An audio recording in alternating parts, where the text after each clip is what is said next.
Welcome to Collector's Therapy, and today I am going to be reviewing Chris Claremont's X-Men run. So be sure you click that like button and subscribe.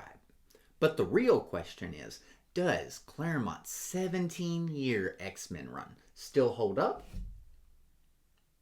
As I've said in some of my other first-time reading videos, I didn't really read comics growing up. I read a couple here and there. I know I read some Simpson comics, but I didn't really read superhero comics until I was an adult. And like a lot of people in 2020, I had some extra free time at home with, the pandemic and everything. So I decided I was going to read the highlights of Chris Claremont's X-Men. Of course, I started with Giant-Sized X-Men, which he did not write, but I had heard and read that that is your best starting point for X-Men, is Giant-Sized X-Men #1.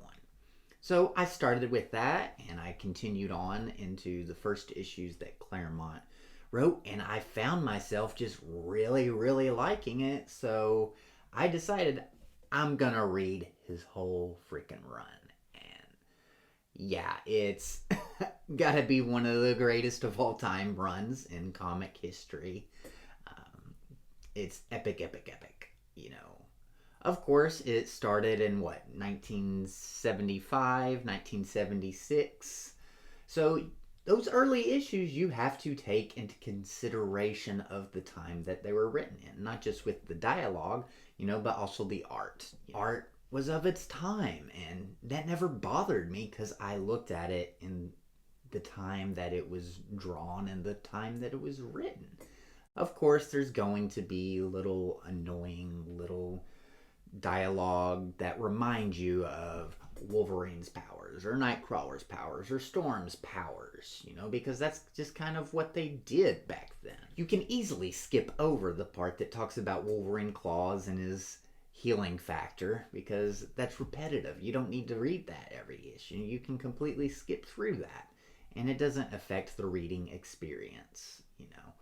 The dialogue, some people say it's really wordy, but that never occurred to me at all, because when he had lengthy dialogue, it was usually about, the racism and discrimination that the mutants experienced. It was honestly kind of surreal that, back in 1975, they're writing stories and comics about, racism and discrimination, and that's things that we're still talking about to this day. But that's what I found the lengthy dialogue to be about the most. So what are the highlights of Chris Claremont's X-Men? Of course, you're going to hear the ones that you've heard a billion times before. Dark Phoenix, Days of Future Past, God Loves, Man Kills.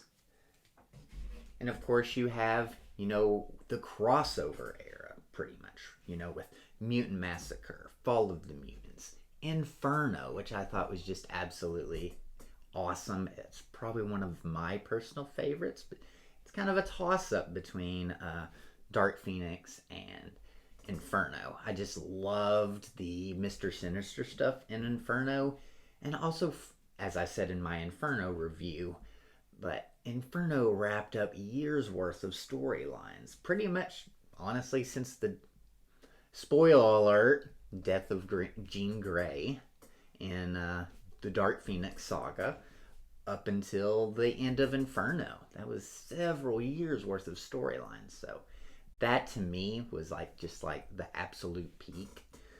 But I thought, honestly, Mutant Massacre was fairly underrated because it's not one you hear about to the level of Dark Phoenix, Days of Future Past, God Loves, Man Kills. And there's lots of great stories you may have not heard of before, such as the original Brood saga. And you've got the Proteus arc that was in the Phoenix and Dark Phoenix sagas. One of my favorites was From the Ashes, which teased the resurrection of Jean Grey, and this was before the X-Factor stuff. I think From the Ashes took place around 175 before and maybe one or two after 175.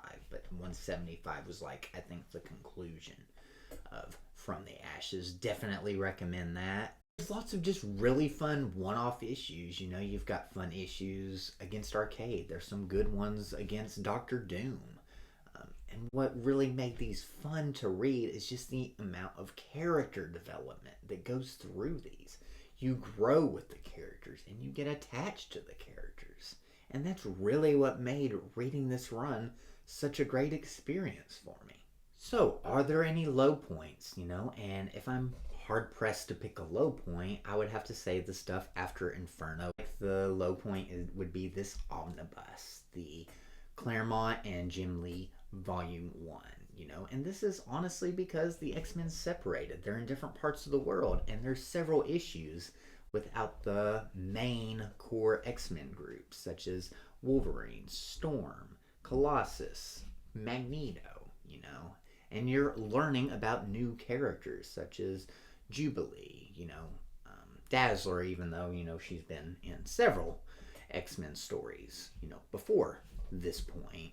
Strong Guy, these were just characters, I had the attachment to, Wolverine and Storm and Colossus and Cyclops and Jean Grey, So reading about these new characters, while they were somewhat interesting, I was like, where's Wolverine? Where's everyone else?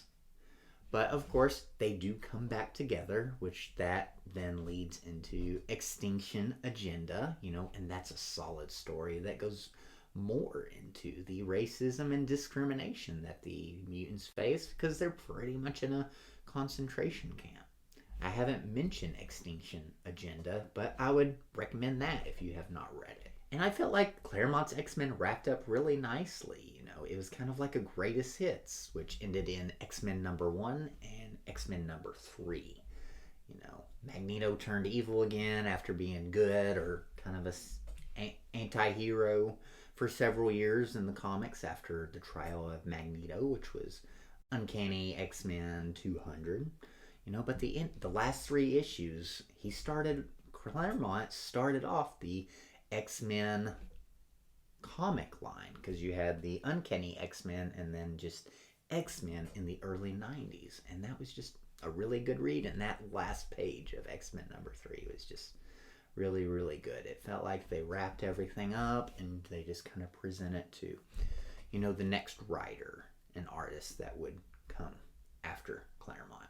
And there's also some really solid limited series and spin-offs. Of course you have the famous, Wolverine 1-4, written by Claremont and Frank Miller.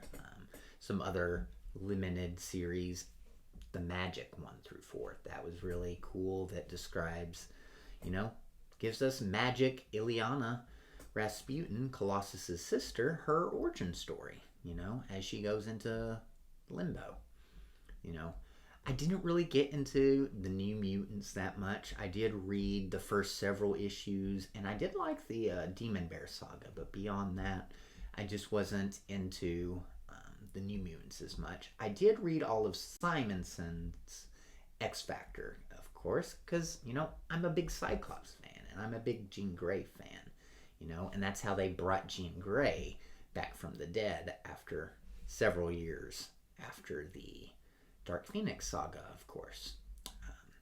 I felt like reading X Factor did enhance a lot of those stories around the time of Mutant Massacre, Fall to the Mutants, and Inferno.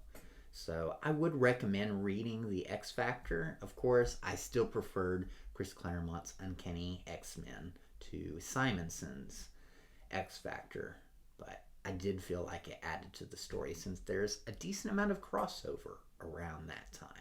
So what's the best way to read all of this? Probably the best answer to this is to get Marvel Unlimited.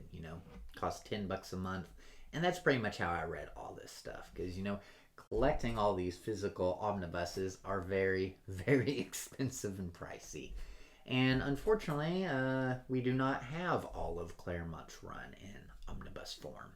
I don't know about trade paperbacks, but omnibus is going to be the best way to collect a lot of these stories, because trade paperbacks do not, of course, trade paperbacks are not this thick. So they are not going to give you the whole story. They're just going to, hit the, main points of Mutant Massacre or the main points of the Dark Phoenix saga. So I would really recommend Marvel Unlimited, and then buy the omnibuses that you really enjoy. Buy those hardcovers and trade paperbacks that you really enjoy. So in the comments, let me know what you think of the Chris Claremont run. Granted, not everyone's gonna like it. It may not be for everyone. So let me know why you didn't like it. Are you a fan of the more modern stuff? If you are a big Chris Claremont fan, let me know what some of your favorite Chris Claremont stories are in the comments, because there's so much great content in this 17-year run. Highly, highly recommended. But thank you so much for watching. Be sure you click that like button, subscribe, and I have had a joy, reviewing this awesome, awesome run for you guys. And I'll catch you next time.